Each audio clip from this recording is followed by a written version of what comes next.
नमस्कार, आप देख रहे हैं एसपीएन 9 न्यूज और मैं हूं आपके साथ मनीष कुमार सैनी। बिहार में आरएलजेपी ने एक बड़ा ऐलान कर दिया है। देखा जाए तो ये बड़ा ऐलान बिहार के विधानसभा चुनाव से पहले हुआ है और इस ऐलान के चलते एनडीए गठबंधन पूरी तरह से प्रभावित होता हुआ नजर आ रहा है। दरअसल पशुपति पारस की आरएलजेपी के प्रवक्ता ने कुछ दिन पहले एक बड़ा ऐलान करते हुए बिहार के अंदर आगामी विधानसभा चुनाव में 243 विधानसभा सीटों पर आरएलजेपी के अकेले चुनाव लड़ने पर पूरी तरह से मोहर लगा दी है। दरअसल आरएलजेपी लंबे समय से एनडीए गठबंधन का हिस्सा रही है और इस लोकसभा चुनाव में आरएलजेपी को एक भी सीट न मिलने से कहीं ना कहीं पशुपति पारस काफी ज्यादा नाराज दिखाई दिए और एनडीए का सहयोग करने से भी बचते हुए नजर आए। और अब जिस तरह से कुछ समय पहले आरएलजेपी के प्रमुख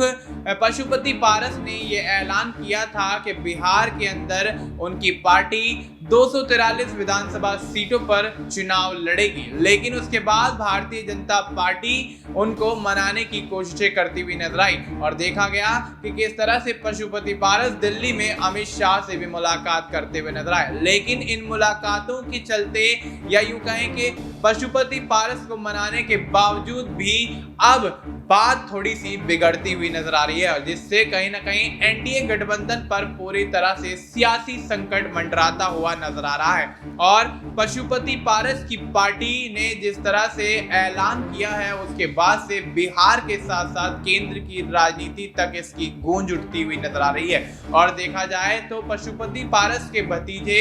और एलजेपीआर के प्रमुख चिराग पासवान ने भी कहीं ना कहीं अब पशुपति पारस को बिहार विधानसभा चुनाव में अपने प्रतिद्वंदी के तौर पर देखना शुरू कर दिया है। देखा जाए तो दोनों चाचा भतीजों के बीच हुई